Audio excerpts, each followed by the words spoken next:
오늘 하나님께서 우리에게 주신 말씀은 로마서 9장 14절에서 24절까지입니다. 로마서 9장 14절에서 24절을 함께 교독하겠습니다. 제가 먼저 14절 봉독합니다. 그런즉 우리가 무슨 말을 하리요? 하나님께 불의가 있느냐? 그럴 수 없느니라. 모세에게 이르시되 내가 긍휼히 여길 자를 긍휼히 여기고 불쌍히 여길 자를 불쌍히 여기리라 하셨으니, 그런즉 원하는 자로 말미암음도 아니요 다른 박질하는 자로 말미암음도 아니요 오직 긍휼히 여기시는 하나님으로 말미암음이니라. 성령이 바로에게 이르시되 내가 이 일을 위하여 너를 세웠으니 곧 너로 말미암아 내 능력을 보이고 내 이름이 온 땅에 전파되게 하려 함이라 하셨으니, 그런즉 하나님께서 하고자 하시는 자를 긍휼히 여기시고 하고자 하시는 자를 완악하게 하시느니라. 혹 내가 내게 말하기를 그러면 하나님이 어찌하여 허물하시느냐? 누가 그 뜻을 대적하려 하리니, 이 사람아 내가 누구이기에 감히 하나님께 반문하느냐? 지음을 받은 물건이 지은 자에게 어찌 나를 이렇게 만들었느냐 말하겠느냐? 토기장이가 진흙한 덩이로 하는 귀 있을 그릇을, 하나는 천이 있을 그릇을 만들 권한이 없느냐? 만일 하나님이 그의 진노를 보이시고 그의 능력을 알게 하고자 하사 멸하기로 준비된 진노의 그릇을 오래 참으심으로 관용하시고 또한 영광받기로 예비하신 바 긍휼의 그릇에 대하여 그 영광의 풍성함을 알게 하고자 하셨을지라도 무슨 말을 하리요? 같이 읽습니다. 이 그릇은 우리니 곧 유대인 중에서뿐 아니라 이방인 중에서도 부르신 자니라. 아멘. 어제부터 우리는 로마서 9장을 통해서 심오한 하나님의 선택에 관해서 묵상을 하고 있습니다. 야곱은 사랑하시고 에서는 미워하시는 하나님, 누구는 긍휼히 여기시고 또 누구는 완악하게 하시는 하나님, 이야기가 참 쉽지 않습니다. 어떤 분은 이런 하나님에 대해서 반감 아닌 반감을 갖게 되실 수도 있을 것 같습니다. 휴머니즘에 이미 빠져 있는 우리 인간은 이런 하나님을 이해하기가 정말 어렵습니다. 그런 하나님의 모습은 왠지 비인간적이고 불공평하게 느껴집니다. 그래서 오늘 14절 말씀처럼 하나님께 불의가 있는 것은 아닌가라는 질문을 할 사람도 있을 것 같습니다. 이런 점을 염두에 두고 바울은 로마서 9장 20절과 21절에서 이렇게 대답합니다. 이 사람아 내가 누구이기에 감히 하나님께 반문하느냐? 지음을 받은 물건이 지은 자에게 어찌 나를 이같이 만들었느냐 말하겠느냐? 토기장이가 진흙 한 덩이로 하나는 귀히 쓸 그릇을, 하나는 천이 쓸 그릇을 만들 권한이 없느냐? 이미 구약에서도 같은 맥락으로 예레미야와 이사야 선지자의 입술을 통해서 선포한 말씀이기도 합니다. 예레미야 18장 6절 말씀입니다. 여호와의 말씀이니라. 이스라엘 족속아, 이 토기장이가 하는 것 같이 내가 능히 너희에게 행하지 못하겠느냐? 이스라엘 족속아, 진흙이 토기장이의 손에 있음같이 너희가 내 손에 있느니라. 이사야 64장 8절도 이렇게 말씀합니다. 그러나 여호와여, 이제 주는 우리 아버지시니이다. 우리는 진흙이요 주는 토기장이시니 우리는 다 주의 손으로 지으신 것이니이다. 로마서와 예레미야 그리고 이사야서가 공통적으로 강조하고 있는 것은 무엇입니까? 토기장이가 진흙을 가지고 자기 마음대로 만들지라도 어느 누구도 그것에 토를 달 수 없다는 것입니다. 따라서 토기장이신 하나님께서 진흙인 우리로 어떤 존재를 만드시든지 어느 누구도 그것에 대해서 토를 달 수 없다는 말입니다. 어느 누구도 하나님의 주권에 반기를 들 수 없습니다. 왜냐하면 우리 모두는 하나님의 손에 의해 빚어진 그릇에 불과하기 때문입니다. 하필 나를 이런 그릇으로 만들었냐고 따져 물을 수 없다는 것입니다. 누구는 구원을 받고 또 누구는 구원을 받지 못하는 것에 대해서 우리는 단 한마디의 말도 할 수 없습니다. 그 모든 것이 하나님께 달려있기 때문입니다. 이런 하나님의 선택의 교리를 이해하는 것 정말 쉽지 않습니다. 하지만 성경이 말하고 있는 범위 내에서 우리는 이해하고 또한 그것을 받아들이고 믿어야 하는 것이죠. 제가 전에도 말씀드린 적이 있는데요. 어떤 신학자가 칼뱅의 예정론을 누가 구원을 받았는지 못 받았는지 궁금해하는 것이 아니라고 말합니다. 예정론은 도대체 누가 구원을 받은 건가? 누가 구원을 받지 못한 건가를 따져 묻는 것이 예정론이 아니라는 말입니다. 도대체 창세 전에 무슨 일이 일어났는지를 궁금해하는 것이 예정론이 아니라는 말입니다. 오히려 예정론은 지금 현재 이 시점에서 우리가 그것을 깨달아야 하는데 현재 나의 모습을 보면서 깨닫는 거라고 말합니다. 그게 무슨 말이냐면 지금 구원받은 나를 바라보면서 내가 예수님을 믿고 구원을 받게 되었으니 하나님께서 창세전에 나를 선택하시고 나를 구원하기로 작정하셨구나라는 것을 깨닫는 것이란 말입니다. 다시 말해서 우리 입장에서는 이 현재 시점에서 예정론을 이해해야 합니다. 내가 예수님을 믿고 구원을 받은 것을 보니 하나님께서 나를 창세전에 택해 주셨다는 것, 그러니 정말 그것은 놀랍고 너무나도 큰 은혜가 아닐 수 없다라고 고백하면서 감격하는 것이 바로 칼뱅이 말하는 예정론이라는 것입니다. 선택교리, 예정론 아주 중요한 교리입니다.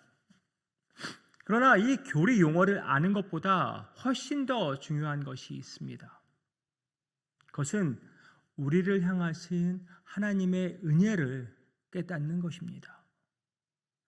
혈통적으로 보면 우리는 아브라함의 씨가 아닙니다. 그러니 우리는 이방인이요 하나님의 백성이 아닌 것이죠. 그런데 지금 우리는 하나님의 백성이 되었고 하나님이 사랑하는 자가 되었고 하나님의 자녀가 되었습니다. 그런데 성도님들, 우리가 예수님을 믿고 구원받기 전에 어떠한 모습이었습니까? 에베소서 2장 2절과 3절이 구원받기 전에 우리 모습을 여실하게 묘사하고 있습니다. 제가 현대어 성경 버전으로 읽어드립니다. 세상 사람들과 마찬가지로 세속적인 풍조에 젖어 살았고 마음에는 죄악만이 가득 찼습니다. 공중을 다스리는 세력자인 사단에게 붙잡혀 그가 시키는 대로 따라할 뿐이었습니다. 이 사단은 지금도 주님을 대항하는 자들의 마음속에서 활동하고 있습니다. 우리 역시 과거에는 그들과 다를 게 없는 사람들이었습니다.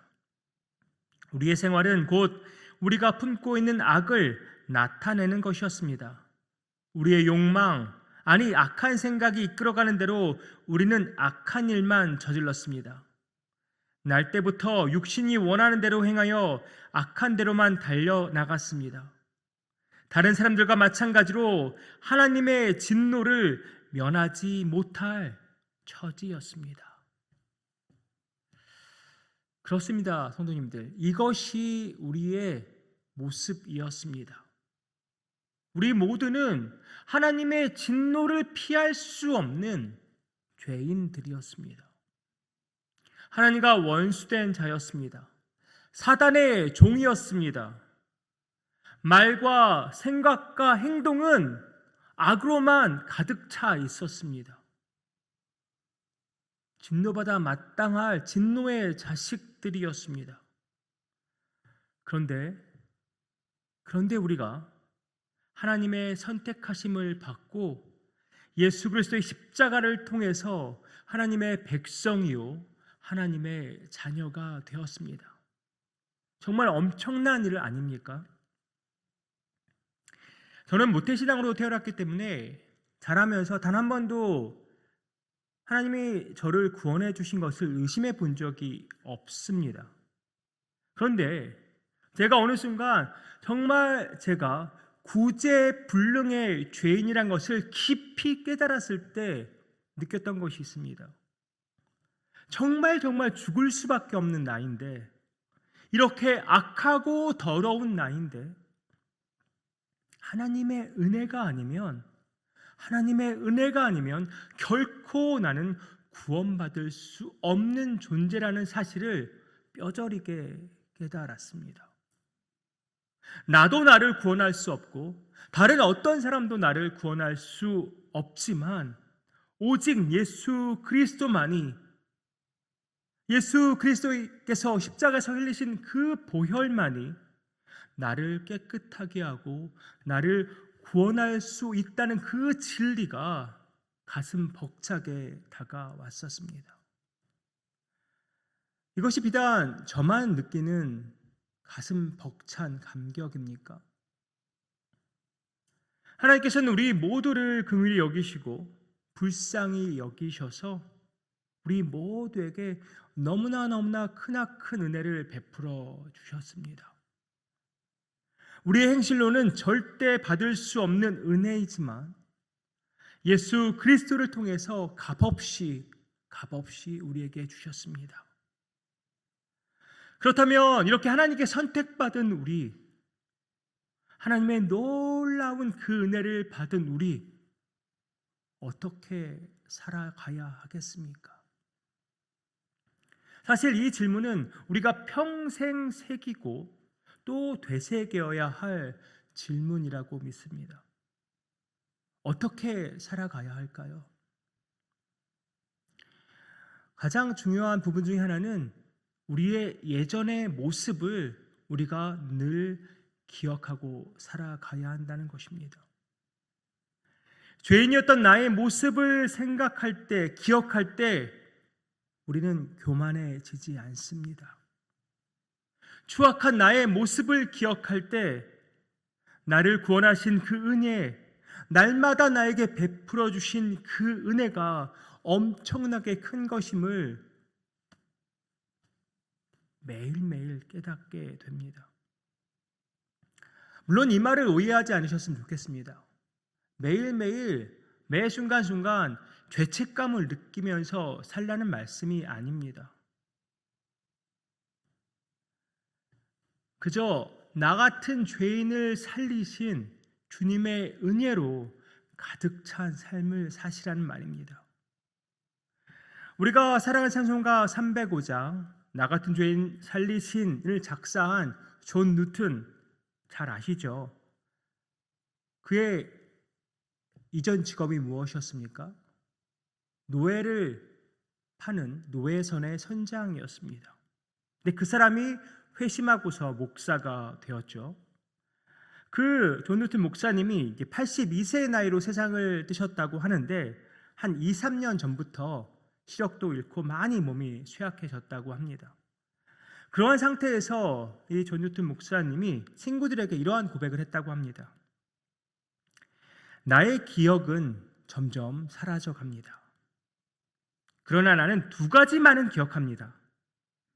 하나는 내가 엄청난 죄인이었다는 것이고 다른 하나는 그리스도는 위대한 구세주라는 것입니다. 우리 역시 주님의 은혜로 가득 찬 삶을 살기 위해서 이 두 가지를 기억해야 할 것입니다. 내가 엄청난 죄인이었다는 사실, 그리고 예수 그리스도는 나의 위대한 구세주라는 사실을 우리는 늘 기억하면서 살아가야 합니다. 이것을 인정할 때 우리 삶에 은혜가 넘쳐날 것입니다.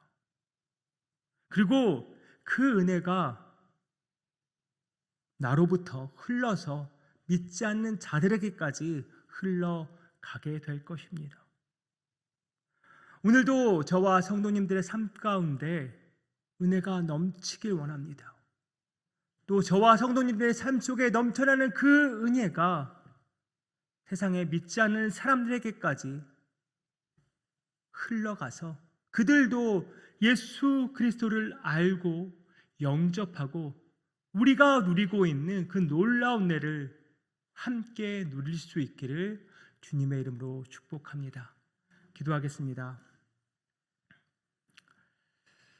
하나님 아버지, 하나님이 세우신 구원 계획, 하나님의 모든 놀라우신 그 역사를 우리는 다 이해할 수 없습니다.